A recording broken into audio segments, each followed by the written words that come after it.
I hope you enjoyed this talk. These talks are always offered freely so that no one is ever denied access to them. And your support, or dana, also makes a big difference.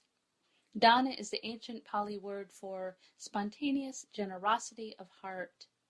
If you feel inspired to support these talks by offering dana, you can do so by visiting my website at www.mindfulvalley.com.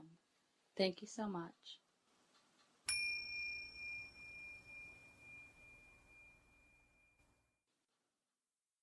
As most of you know, tonight is the last of the Noble Eightfold Path, the last talk in the series. And this is right or skillful or wise concentration, samadhi. So in the Pali language, the common language in the Buddha's time, the word for concentration is samadhi, and its root meaning means to bring together, which I really like. And sometimes I like to think of this bringing together aspect as similar, again, to the way that you zoom a camera lens into whatever you're going to take a picture of. I love to take photos, many of you know this, and so I think of it that way. For instance, maybe you're out walking in the fields, right, and you spot a caterpillar crawling on the edge of a leaf. And if you want to get a really sharp and close image of it, you're going to need to zoom in and focus on just that one thing and let the rest of the background kind of fade out. So even when you're zooming your lens in, the reason I chose the image of a caterpillar is it's something that's constantly still moving. It's moving slowly, but it's still moving. And it's the same way with our breath. Our breath is still moving. It's not something that's static. And it's easier to take a picture, of course, of something that's just completely not moving and static. So the rest of the background, if you will, if you can stay with me in the field, that is also still moving, right? There's all these things happening in the background. So in my case, I live out on the country on a farm, and so there's fields and trees and cows and a lot of other noises. So again, with our practice, we can do the very same thing with our breath. We gather, zoom in, bring together our attention, and really practice to keep our focus on that one thing. This is in the beginning, that one thing, just the breath. And of course, just like that caterpillar, as you focus more and more on this moving thing, it becomes more and more interesting as we pay attention to it. It just gets more fascinating. So, for instance, as you're focusing maybe on the caterpillar, if you can imagine that, and you let go of, or kind of put out of your mind all the rest of the stuff that's going on in the background and just get really fascinated by the caterpillar and the movement of this caterpillar, you'll start to notice the caterpillar's colors and textures and all maybe the different little intricate shapes and spots, the actual way it moves. How does a caterpillar move? Does it always going forward, or does it go backward or upside down? How does it move? You might notice all its individual little feet. Start counting them if you're really going to go crazy, And even all its delicate little hairs. They're fascinating if you could stand and watch it for that long, right? And again, when we're focused, what we're trying to do is not let our attention fall away from and distract us from this caterpillar. And of course, if we're out sitting in the field long enough, we are going to get distracted. It's just we're going to get distracted in this field. So for instance, that annoying squirrel in the tree that will not stop squeaking, when you're trying to pay attention, or throwing acorns at your head, maybe, or a shadow of a hawk flying above. You can get distracted by that, or sound of the big lawnmower across the street, or maybe the sound of that grumpy bull that keeps getting closer and closer. I'm always on the lookout for that bull because he is grouchy. And all of these things represent our discursive thoughts and our stories and our narratives, all our wanting, all our not wanting, all our pesky emotions that want to drag us away from the moment and back out into the landscape of thought, if you will. Think of the landscape as the landscape of thought. And when this happens, it's right here that we can use right effort and right mindfulness to practice noticing that we've become distracted and bring ourselves back again and again to the focus of our attention, right? The tiny movements of the caterpillar, the tiniest movements of our breath. And in practice, as we find that we can maintain more and more awareness over time on our breath, what happens next is that we start to find the breath incredibly boring, right? And, sometimes it's like pretty much the same, and definitely not something that can hold our attention for that long. Becomes that sometimes, doesn't it? Dr. John Kabat-Zinn, the founder of MBSR, which I used to teach, a workshop, 8-week workshop, has a really interesting way of teaching us how we can almost become instantly fascinated by the breath. And I want to offer you this practice tonight. So I'm going to invite you to try this, okay? So it's very simple. You don't have to get in a great posture or anything, but close the mouth, keep the mouth closed, and then take your thumb and forefinger and place them gently on your nostrils. Okay? Got it? Now go ahead and squeeze. And I want you to tell me when the breath starts to get interesting.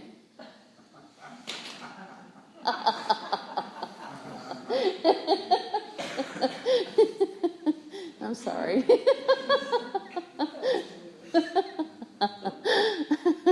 That's not from me. That's right from John Kabat-Zinn.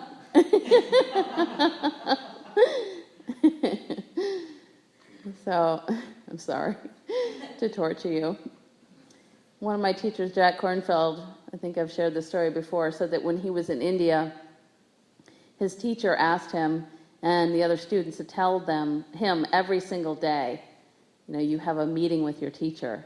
And so they would go in and they would meet. And every single day for a year, the teacher would ask what was different about the breath today. Right? And it couldn't be the same as it was yesterday or the day before, something different now. What's different now? So it was training them to pay that close attention to the breath and get that intimate and familiar with it, okay?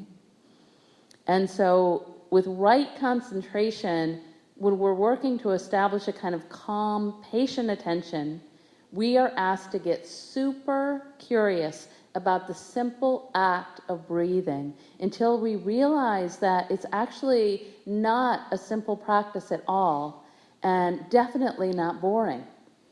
And of course, this does take some time and patience and effort, which is why it's a practice, right? And why I encourage you not to give up right away. Please do not give up right away if you find that you can't seem to concentrate or the breath seems boring or you're just not getting it. I want you to know, please don't give up, okay? So for instance, in the beginning, when we first start to follow and feel the breath in the body, maybe it just feels really like a small, tiny movement, right? So maybe we can only, in the beginning, some people can only feel the sensation on the outside of the nose, not even inside the body. It's like maybe on the upper lip, and you start there. Okay, I can feel the breath kind of on the upper lip. And we may be able to do this even when we start, feel the breath for 1 second until we're dragged into thought again. And then we try again, and we do this over and over. And then after a while, maybe we start to sense the subtle changes in temperature and flow and the different duration of each breath, right? How it changes over time. And then, of course, as we continue to practice and hone our concentration, we might start to feel 100 different things about the breath, the subtlest sensations of breathing. So we might begin to sense all the swirls and movements and tingles and flow just get really fascinated by that, like a stream, watching a stream. Notice the flow and eddy and how it changes. And as an example of this, how we get down to the subtlest levels, when we're reading a book, and I hope some of you, many of us still read a book these days, an actual book, we're usually, when we're reading, we're caught up in the story that's being told, aren't we? And sort of the big picture.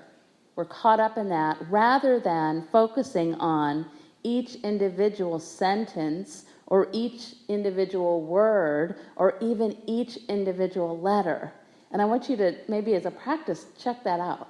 Check it out. See if you can really, really, really slow it down so that you can suddenly become aware of each tiny letter and each tiny loop and swirl of the font even. So this is the same way that we start to slow down and notice each tiny movement or moment of experience. So that can be a practice for you, an awareness practice. And by the way, I want to stop here for a second and just mention that sometimes the breath is just not something that we want to focus on. It's not good for us for some reason.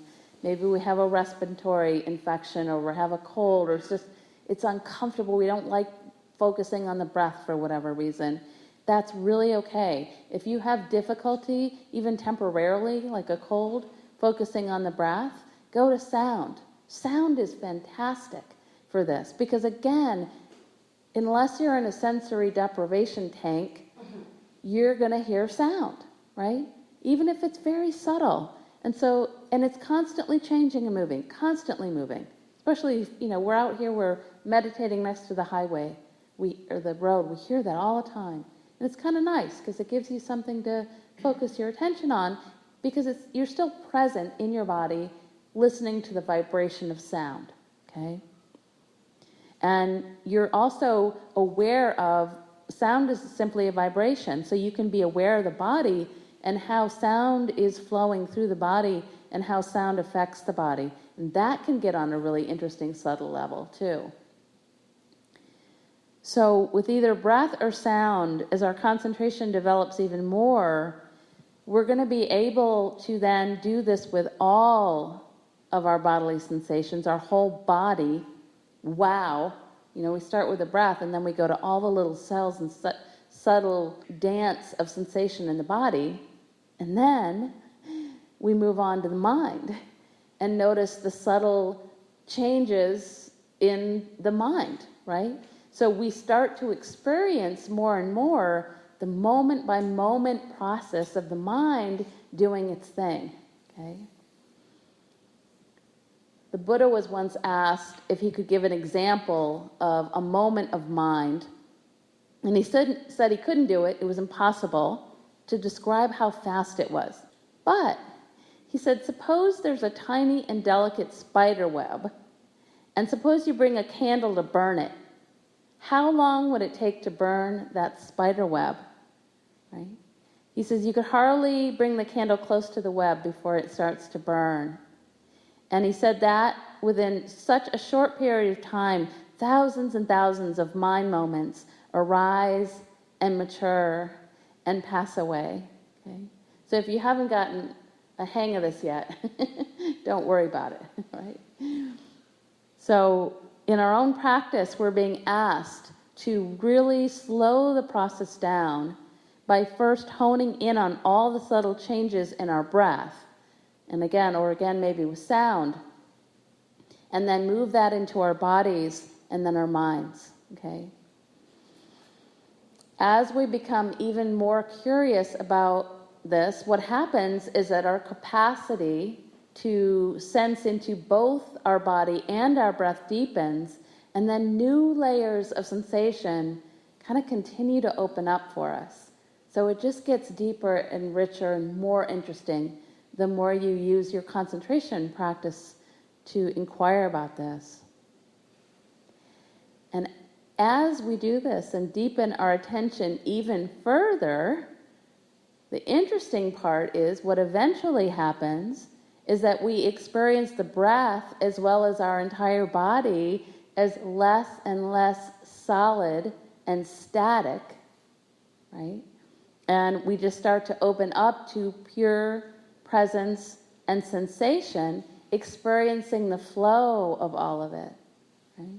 So we start to have that sense of being just open, and maybe that sense of emptiness, right? It's the flow.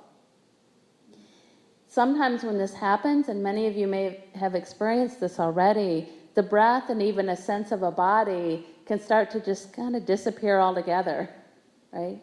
And I don't want you to worry, you haven't gone anywhere. You're not floating, right? We're also not out of body at all. We're not out of body. We're still sensing everything, and we're still present for it. We're just not attached to a sense of body. We're not identifying with whatever we're experiencing. We're just experiencing the flow. You guys with me? So the late John Daido Lori Roshi, who's a Soto Zen teacher, said this: samadhi, concentration, is a state of consciousness that lies beyond waking, dreaming, or deep sleep. It is a slowing down of our mental activity through single-pointed concentration. Okay? So our concentration practice can actually bring us to this great state of just being right here, completely present, without all the clouds that are obscuring, if you will, that beautiful blue sky of the mind. And this concentration, this sort of deep presence, is said to bring us great happiness when it's done in a way that is considered wholesome. And what this means is that it's free of what are called the hindrances, which you may recall are greed, aversion, restlessness and worry, sloth and torpor, and doubt. You guys like that word sloth? Yeah. And I don't have time to go into these in more detail tonight, but here we're being asked to direct our attention in a very specific way with the intention of cultivating a heart and mind that is filled with kindness and compassion, free of thoughts that are attempting to protect or defend or prop up a sense of self. So it's really important the way we do this, okay? Has to be wholesome. For instance, if we're concentrating on something with a sort of evil intent, for instance, like a cat concentrates on pouncing on a mouse, it's not going to bring us a lot of happiness and joy in our lives. The Buddha tells us, pay attention to the mind. It is subtle and difficult to perceive. Thoughts wander wherever they please. The mind, well directed, will bring happiness. Pay attention to the mind. It is subtle and difficult to perceive. Thoughts wander wherever they please. The mind, well directed, will bring happiness. So maybe to encourage you even more here, as we continue, our concentration practice can help us to start entering what are called the jhanas, or the bliss states, that lead to more enlightenment. And I won't go into those tonight, but I want to mention the bliss states maybe to entice you to have a little bit more concentration in your practice. So traditionally, right concentration is considered, as I said earlier, the last of the spokes of the Noble Eightfold Path of the Dhamma Chakra. But again, with all of these, it doesn't mean that in any way that it's last in importance. Each part of the path supports the other 7 parts. So really you should think of them more as maybe a hologram, or connected in a kind of circle, or woven into a web, rather than in list form. And this is the way I have to do it, like in steps. It's more of a hologram. With right concentration, though, for your concentration to ripen, it's said that you really need to be turning all the rest of the spokes of your wheel to achieve right concentration. And there's a reason for this, which is, I think, why it's last. So, for instance, consider the ethics part of our wheel: right speech, right action and right livelihood.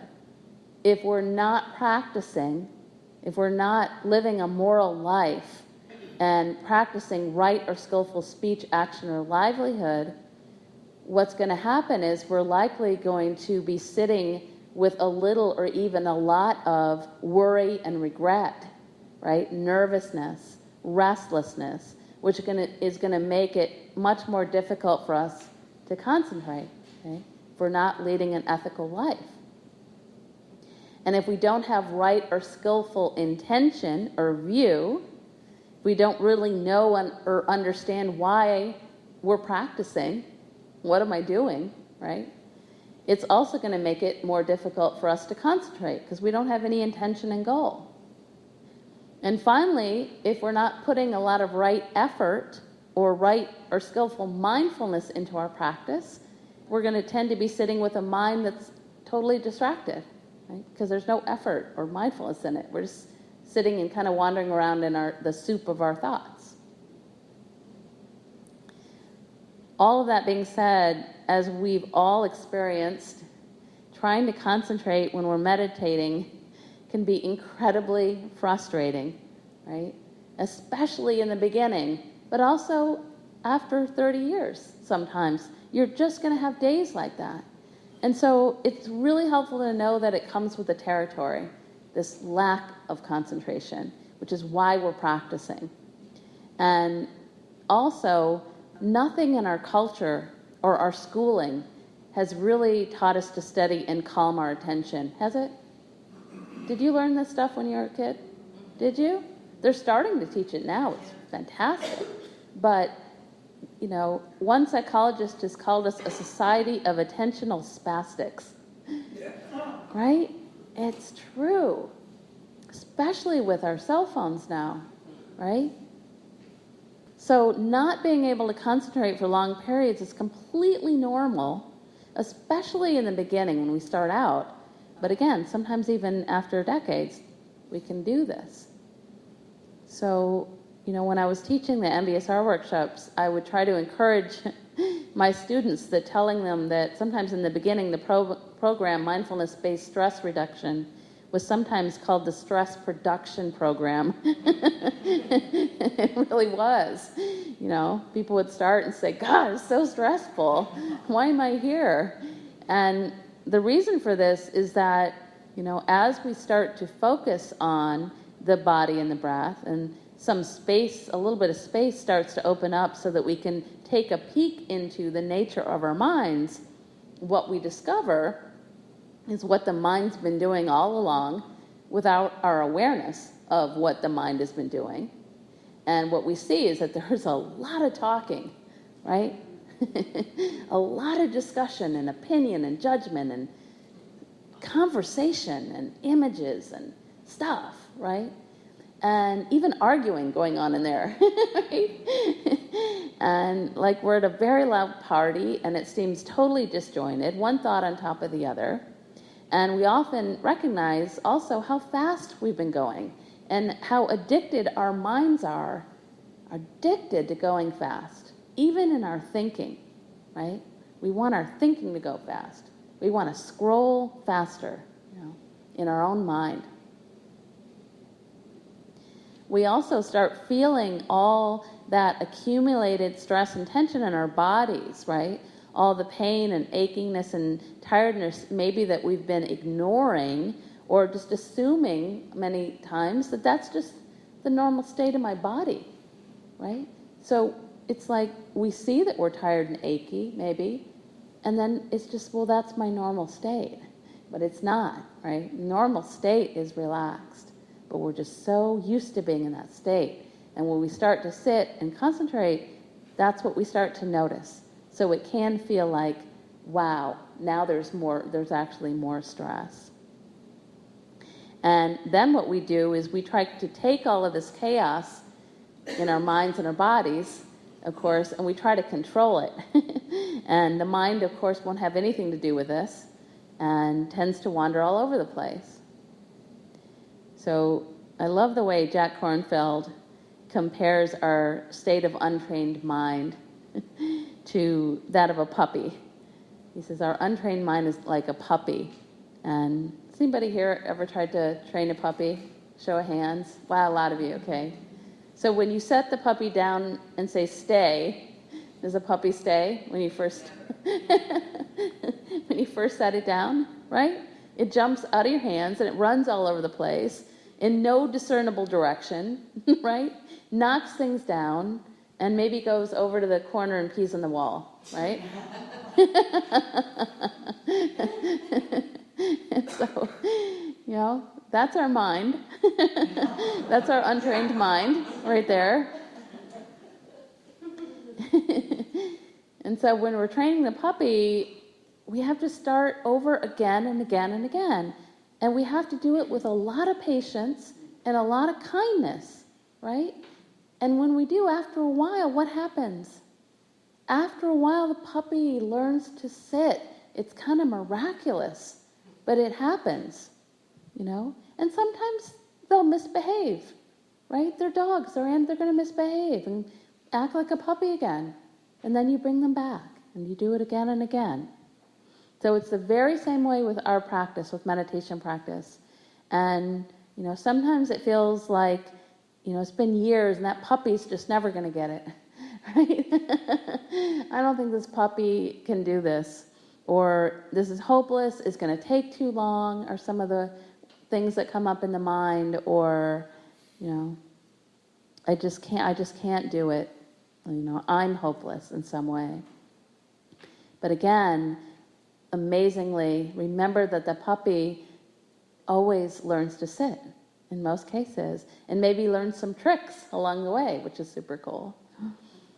So it's important to note here that just like training the puppy, we also need to really consider how. Really important. This is probably the most important point I'll make all night, actually. How do we train the puppy? How do we train ourselves to practice? So if we're working to train the mind to focus and we try to yank our concentration back with irritation or judgment, it's not going to do us much good, right? If you say, damn it, do it right, in kind of a drill sergeant way. St. Francis de Sales explains how we train the mind with kindness and patience this way. It says, bring yourself back to the point quite gently. And even if you do nothing during the whole of your hour, but bring your heart back 1,000 times, though it went away every time you brought it back, your hour would be very well employed. Okay? So, same way, really important to remember that we do not beat the puppy. Don't beat the puppy, and don't beat up on yourself. And it's so easy for us to do. So notice when you're doing it, and bring some kindness, bring some patience. So also remember that concentration practice does involve, just like training a puppy, it does involve effort, and it requires discipline. We can't just train the puppy one day and then wait a couple weeks and try again, and then kind of blow it off for a week or two and try again, right? Does that work? No. We have to have discipline and we have to have effort, but it is never a matter of force, ever a matter of force. So we simply pick the puppy up again and return and reconnect with this present moment. So this practice that I learned from Pema Chodron once, I will never forget, and I want to share that with you. I think I've shared this before in here, but she says that whenever we've noticed that our mind has wandered away into the past or future, or been hijacked by thoughts, or we've been caught up in busy mind for 10 minutes and really not practicing, what do we usually say to ourselves? Really be honest. Isn't the first thing sometimes, damn it, right? God, I've been gone for 10 minutes, right? And so instead of saying, oh shit, what we can say is, yay me, okay? So we congratulate ourselves for bringing ourselves home and noticing that we've been gone, because what brought us back?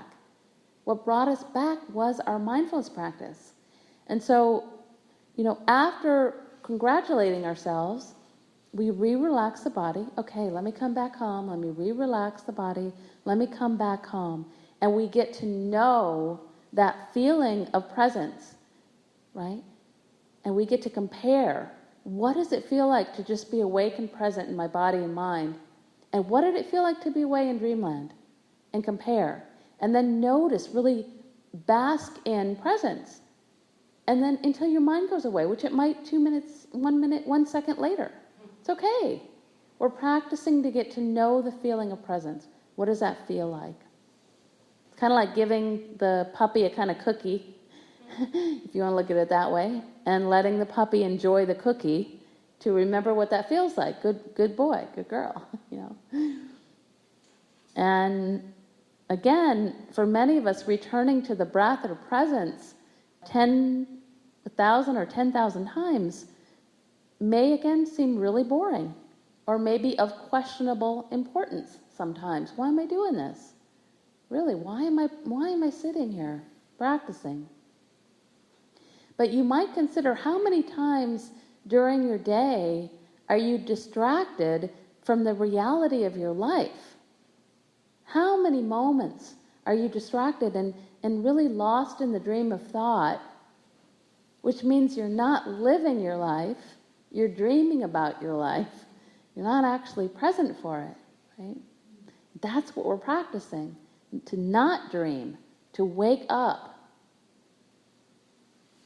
And so what we're doing in the formal practice when we're training the mind to concentrate and focus is, again, training ourselves to be present and awake right now in this moment. And if you'll let me go on with this puppy analogy, we're learning how to sit and stay in the present moment, however it is, by the way. It doesn't have to be pleasant. We try to run away from that, or run towards what's pleasant. We're learning to stay with however it is. So, without beating ourselves up, also, stay. And again, just to acknowledge that this requires an ocean of patience, because our habit of wanting to be somewhere else is so strong. It's a conditioned habit. If you start to notice, I don't really want to be here sometimes, unless I'm getting a massage, right? Right? Unless it's so pleasant and I'm eating something really yummy, yeah, I want to sit here and enjoy this Haagen-Dazs, But sometimes don't we even go away for that? Those of you who have massage, you're getting a massage, right? And it's like, or you're eating something delicious. And how often are you just thinking about something else? I notice that when I'm getting a massage, it's like, oh, wait a minute, come back, you've only got an hour, And so it's a really, really strong habit, and we've done this for many years, so this is what we're trying to change with practice. And you might notice too that as we're concentrating, it can sometimes feel as if we're always starting over and always losing our practice. And so whenever this happens, you might just ask yourself or consider, where have I actually gone? Really ask yourself that. Where have I actually gone? And you might recognize that really it's only a mood or a thought or some kind of doubt that is just swept through like a wave. You haven't gone anywhere. You've been present the whole time. I was just sensing this thought was passing by. And I kind of looked at it, and I felt this emotion passing by, right? Something going through me, or a mood, right? And so as soon as we can recognize this, we can let go and settle back again to this moment and the next, and start to recognize more and more that really we are in constant flow, We are really, again, the ocean, and we can always and forever begin again.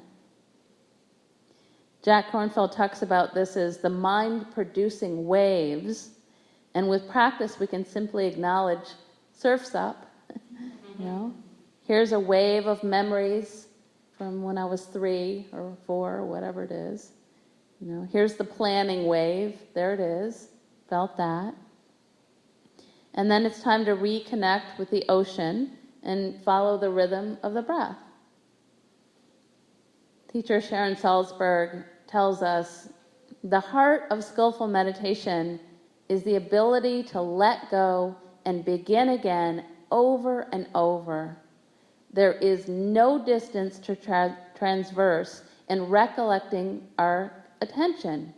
As soon as we realize we've been lost in discursive thought or have lost touch with the chosen contemplation, right in that moment, we can begin again. Nothing has been ruined, and there is no such thing as failing. There is nowhere the attention can wander to, and no duration of distraction from which we cannot completely let go and in a moment begin again. I love that from her. There is no such thing as failing. And I think that's really true with practice. And don't you sometimes feel that way when you sit up from a practice? Like if that was just a terrible sit. I hear people say that all the time to me. And it wasn't. Every moment that you're practicing, is practice. You have not failed. So, to end, I want to invite you into just a brief practice. But if you need to stretch because you've been sitting, go ahead and stand and do a little stretch. And we'll just sit for a couple minutes after.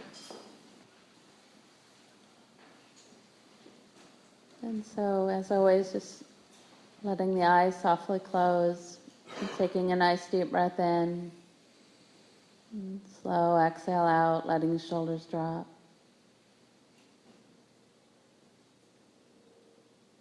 And imagining the zooming in of a camera lens to the breath.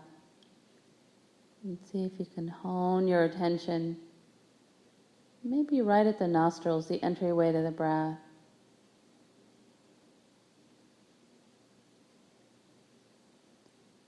And just start noticing the subtle sensations here.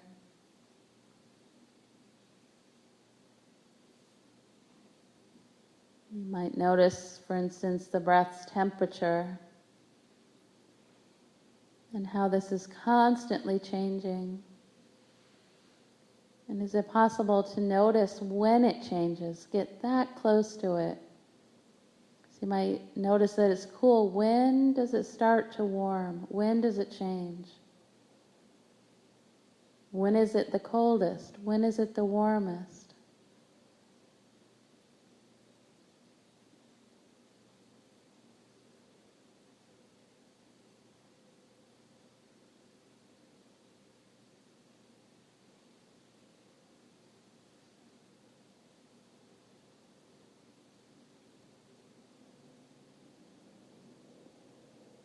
Are there variations in the length of each inhale or exhale?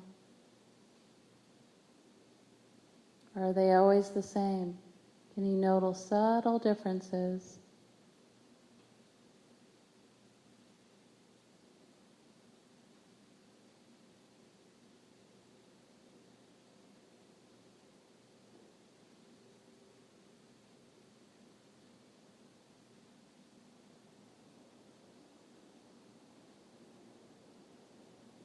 What about the sensations of the breath? The movement, the flow of air on the skin, inside of the nostrils and the throat.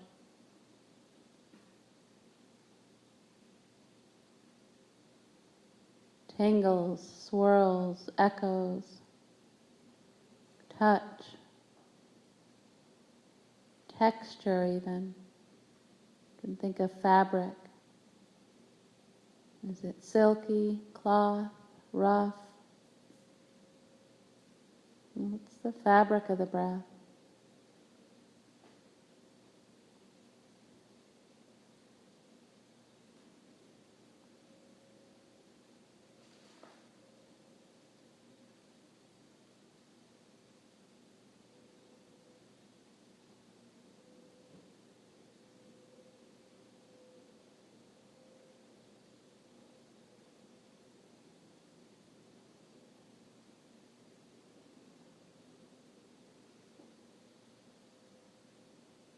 Is there a pause between the breaths? Where's the pause?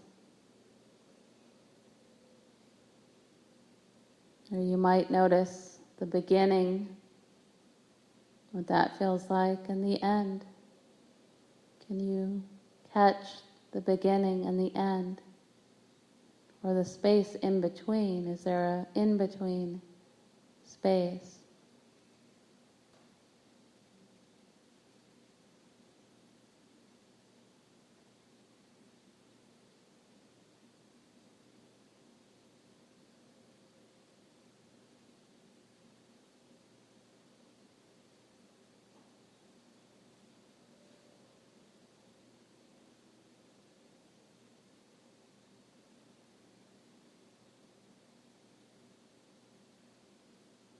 What is the sense of the body itself on the inhale as opposed to the exhale?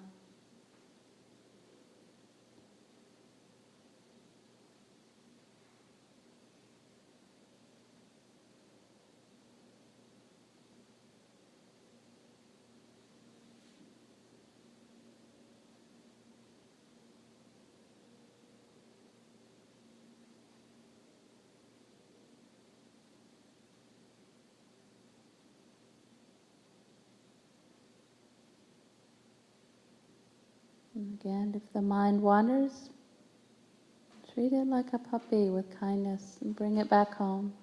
Begin again. No worries.